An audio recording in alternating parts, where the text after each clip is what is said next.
नमस्कार, आप देख रहे हैं देश रोजाना और मैं आप सभी के साथ गौरी शर्मा। आइए नजर डालते हैं देश दुनिया की कुछ अहम और बड़ी खबरों पर।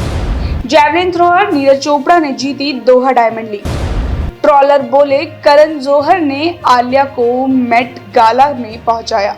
करण ने कहा, मैं अब थक चुका हूं, आप लोगों को भी एक दिन का ऑफ लेना चाहिए। सीएम योगी आदित्यनाथ आज दक्षिण कन्नड़ और उडुपी जिलों में चुनावी रैलियों को करेंगे संबोधित। आज जालंधर में रहेंगे दिल्ली सीएम केजरीवाल। उपचुनाव के लिए करेंगे रोड शो। राजनाथ सिंह और सेना प्रमुख जनरल मनोज पांडे जम्मू दौरे पर करेंगे सैन्य अभियानों की समीक्षा। चंद्र ग्रहण पर रोशनी से नहाया आसमान। भारत समेत पूरी दुनिया में दिखा अद्भुत फ्लावर मून। मणिपुर में नहीं थम रही हिंसा, भीड़ ने आयकर अधिकारी को घर से खींचकर मार डाला। कोबरा कमांडो को गोलियों से भूना। केएल राहुल के रिप्लेसमेंट का ऐलान, ट्रिपल सेंचुरी जड़ने वाला एलएसजी में हुआ शामिल। दिल्ली में कुछ इलाकों में शनिवार को हो सकती है बारिश। 11 मई के बाद बढ़ सकता है तापमान। पत्नी डायना की लोकप्रियता से जलते थे किंग चार्ल्स। शादीशुदा महिला कैमिला से प्यार किया। पिता से ज्यादा माउंटबेटन के करीब रहे। विवादित जीवन के किस्से। किंग चार्ल्स की ताजपोशी आज 70 साल बाद समारोह। 12वीं सदी का चम्मच पवित्र तेल से अभिषेक। 1000 करोड़ रुपए खर्च होंगे। बिलावल बोले पाकिस्तान से इनसिक्योर भारत। कहा, बीजेपी आरएसएस हर मुस्लिम को आतंकवाद मानते हैं। मैंने इस सोच को बदलने की कोशिश की। यूएसए में पहली बार गर्भ में बच्ची के ब्रेन की सफल सर्जरी। 10 डॉक्टर की टीम ने 2 घंटे में किया ऑपरेशन। 2 दिन बाद पैदा हुई बच्ची। यूक्रेनी सांसद ने रूसी डिप्लोमेट को घूसा मारा। तुर्की में चल रही थी बैठक। रूसी मेंबर ने यूक्रेन का झंडा फेंका था। तो ये थी देश दुनिया की कुछ बड़ी खबरें। हरियाणा की खबरों को जानने से पहले आइए नजर डालते हैं दिल्ली की एक बड़ी खबर पर। दिल्ली की तिहाड़ जेल में 2 मई को गैंगस्टर टिल्लू ताजपुरिया की हत्या का सीसीटीवी फुटेज सामने आया है। गोगी गैंग के 4 बदमाशों ने नुकीले हथियारों से वार कर टिल्लू ताजपुरिया की हत्या कर दी। सीसीटीवी फुटेज में साफ नजर आ रहा है कि बदमाश दीवार कूदकर टिल्लू ताजपुरिया के सेल में दाखिल हुए और नुकीले हथियारों से ताबड़तोड़ हमला करना शुरू कर दिया। अब आइए नजर डालते हैं हरियाणा की कुछ अहम खबरों पर। एयर इंडिया में नौकरी लगवाने का झांसा देकर ठगी करने वाले गिरोह का पर्दाफाश।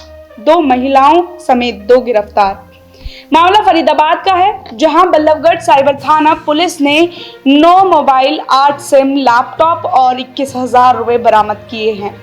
फिलहाल पुलिस आरोपियों से पूछताछ में जुटी है, जिससे कि और वारदातों के बारे में जानकारी जुटाई जा सके। पुलिस के मुताबिक अब तक यह लोग करीब 100 वारदातों को अंजाम दे चुके हैं, जिनमें उत्तर प्रदेश, बिहार, राजस्थान, महाराष्ट्र, मध्य प्रदेश, हरियाणा शामिल है।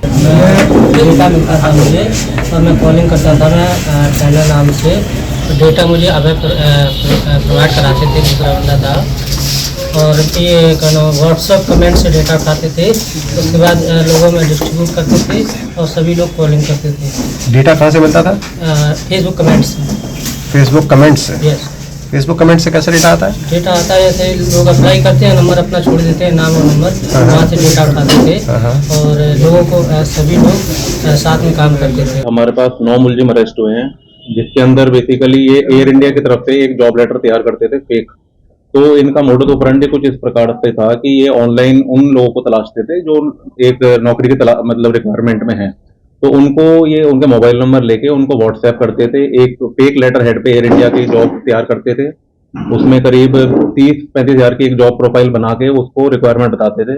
और उसके बाद जब वो जो बंदा था, जो भी विक्टिम था, वो तैयार हो जाता था, तो उसके बाद उससे कुछ ग्राउंड से पैसे डिमांड करते थे, जैसे कि आपकी वेरिफिकेशन करानी है, आपका आईडी कार्ड तैयार कराना है, या आपको अभी कुछ एक सिक्योरिटी डिपॉजिट कराना पड़ेगा। तो ऐसे ऐसे करते करते 35-40 हज़ार रुपए करीबन उन लोगों से ठग लिया करते थे।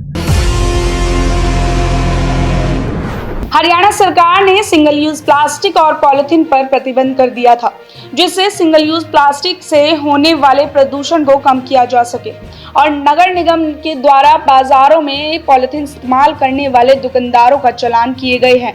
तो वहीं बल्लभगढ़ की बात करें तो नगर निगम के द्वारा सिंगल यूज प्लास्टिक के मार्च और अप्रैल महीने में अभी तक 139 चालान किए गए हैं और 1,03,000 रुपए की रिकवरी की गई है। मार्च में हमने 68 चालान किए हैं और 68 चालान पर 39,500 को जुर्माना वसूल किया है।